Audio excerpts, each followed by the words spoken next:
आखिरकार भगवान किसके दास होते हैं।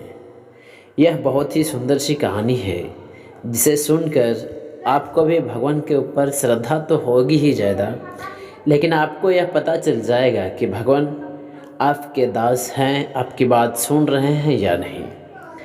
तो वृंदावन में एक भक्त को ठाकुर जी के दर्शन नहीं हुए। वह बहुत दूर से आए थे।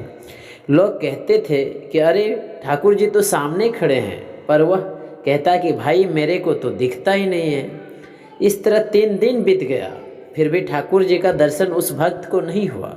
उस भक्त ने ऐसा विचार किया कि सबको दर्शन होते हैं और मेरे को नहीं होते, तो मैं बड़ा पापी हूँ कि ठाकुर जी दर्शन नहीं देते, अतः मेरे को यमुना जी में डूब जाना चाहिए।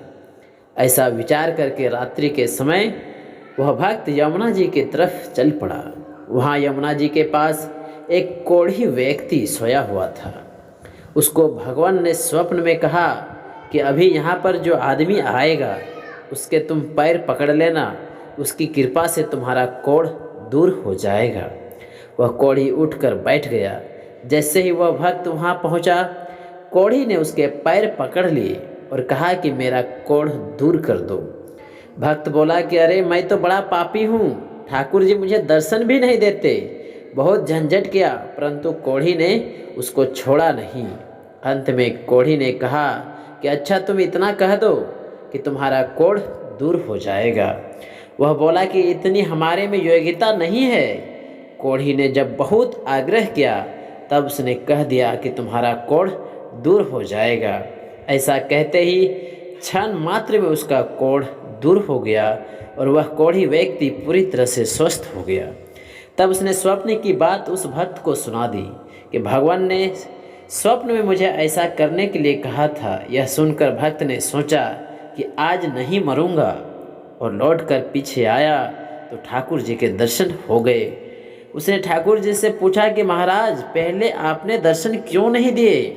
मैंने 3 दिन तक आपका इंतजार किया, देखते रहे, लेकिन आपका दर्शन नहीं हुआ।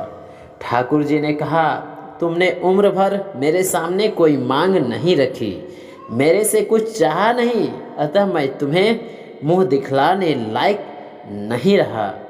अब तुमने कह दिया कि इसका कोढ़ दूर कर दो, तो अब मैं मुंह दिखलाने लायक हो गया। इसका अर्थ हुआ कि जो कुछ भी नहीं चाहता भगवान उसके दास हो जाते हैं। हनुमान जी ने भगवान का कार्य किया तो भगवान उनके दास ऋणी हो गए। कहा गया है सुनु सुत तो ही उरीन मैं नाही। सेवा करने वाला बड़ा हो जाता है और सेवा कराने वाला छोटा हो जाता है, परंतु भगवान और उनके प्यारे भक्तों को छोटे होने में शर्म नहीं आती। वे जान करके छोटे होते हैं। छोटे बनने पर भी वास्तव में वे छोटे होते ही नहीं और उनमें बड़प्पन का अभिमान होता ही नहीं।